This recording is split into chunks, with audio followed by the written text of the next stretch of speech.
Good evening, student. So, but in my last video, I explained the topic that's your boiling point, right?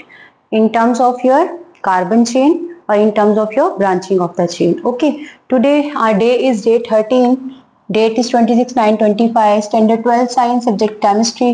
Chapter number 9, that is amines. And my today topic name is the physical property, third physical property, that's the solubility. So beta today my topic name is solubility.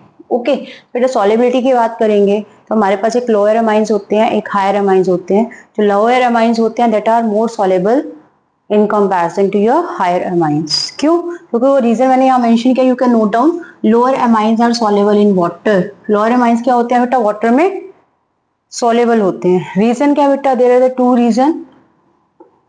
One reason is due to the formation of hydrogen bonding. एक तो बेटा उसमें क्या हो रहा होता है, hydrogen bond बन रहा होता है. And second one due to the polar character. तो these are the two reason so that your lower amines are soluble in water. Okay, but यहाँ पे बेटा एक चीज मैंने मेंशन की है, जैसे जैसे हमारे नंबर ऑफ कार्बन एटम बढ़ते जाते हैं हाइड्रोजन बॉन्डिंग तो वो शो करेंगे, वहां पे भी हाइड्रोजन बॉन्डिंग बनाएंगे, बट उनका जो नॉन पोलर करेक्टर है वो इंक्रीज होना शुरू हो जाता है.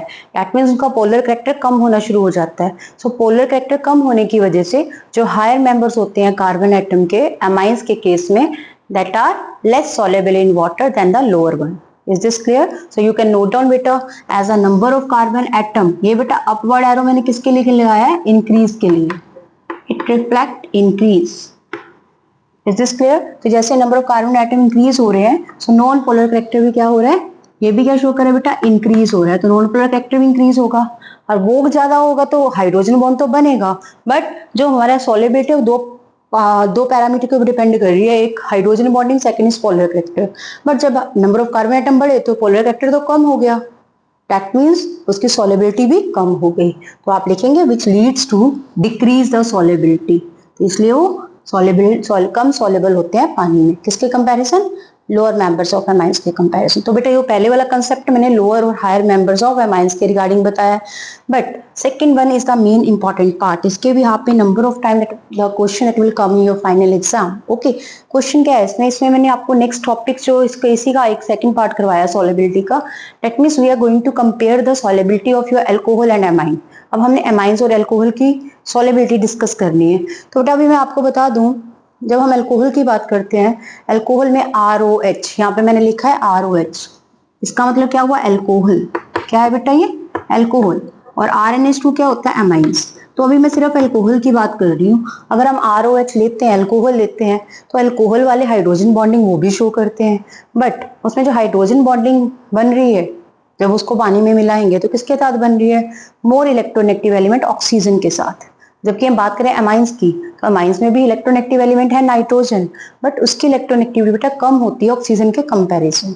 तो जिसमें ज्यादा इलेक्ट्रोनेगेटिविटी होगी वो ज्यादा स्ट्रॉन्गर हाइड्रोजन बॉन्ड देगा. ओके, सो आप बोलेंगे ROH है, अल्कोहल है, वेदर यू हैव अल्कोहल और वेदर यू हैव अमाइंस, दोनों में there is no doubt both will show the hydrogen bonding, but which one that shows a stronger hydrogen bonding?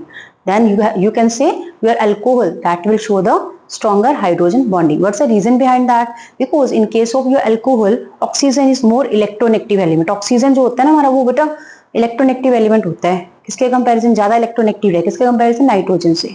अगर हम oxygen की इलेक्ट्रोनेगेटिविटी की बात करें तो उसकी वैल्यू आती है बेटा 3.5 और नाइट्रोजन की बात करें तो उसकी इलेक्ट्रोनेगेटिव वैल्यू आती है अप्रोक्सीमेट 3. तो which one is more? 3.5.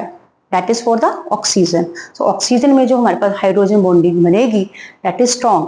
That's why आपके अल्कोहल जो होते हैं वो वाटर में ज्यादा सोलेबल होते हैं in case of amines. Okay, same reason you have to explain for the acid. ऐसे अगर आपके पास सॉलिबिलिटी एसिड और अमाइंस की आ जाए तो एसिड में भी आप बोलेंगे, क्योंकि बिकॉज हमें पता है what's the chemical formula of acid? Carboxylic acid, RCOOH.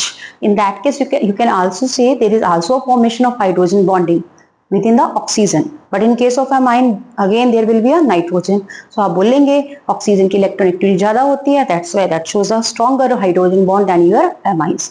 That's why your acid that are more soluble than your amines. So whether you have alcohol, whether you have or a acid that are more soluble than your amines. Reason is that due to the less electronegativity of the nitrogen.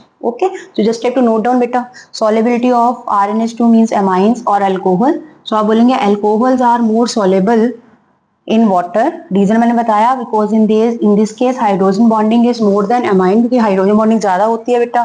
क्योंकि alcohol के case में oxygen is involve which is more electronegative. Oxygen इसमें involve हो रहा है जो कि ज्यादा इलेक्ट्रोनेगेटिव है. किसके कंपैरिजन? नाइट्रोजन. नाइट्रोजन किसमें प्रेजेंट है? हमारा एमाइन में. ओके, वैल्यू की अभी मैंने बताई बात की, तो इलेक्ट्रोनेगेटिविटी वैल्यू कितनी होती है ऑक्सीजन की? That is 3.5. और नाइट्रोजन की कितनी होती है? 3. That means which one shows a more hydrogen, stronger hydrogen bonding? That's the alcohol. So आप लिखेंगे so hydrogen. H भी मैंने लिखा है ना बेटा, that means hydrogen bonding. So hydrogen bonding is more. किसके केस में ज्यादा है? अल्कोहल के केस में than your nitrogen. That's why आप बोलेंगे your alcohol is more soluble than your amine. Same reason that we explained in above, जो अभी हमने ऊपर मैंने आपको explain किया.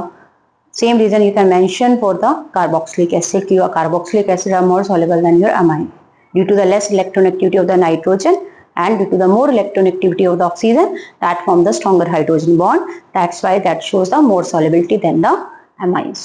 Okay, because this is all about our solubility. That's the third physical property. तो मिलते हैं बेटा next video में within the next topic. Still, if you have any doubt in my today's teaching, then you can ask your doubt in the comment section. Thanks to all beta.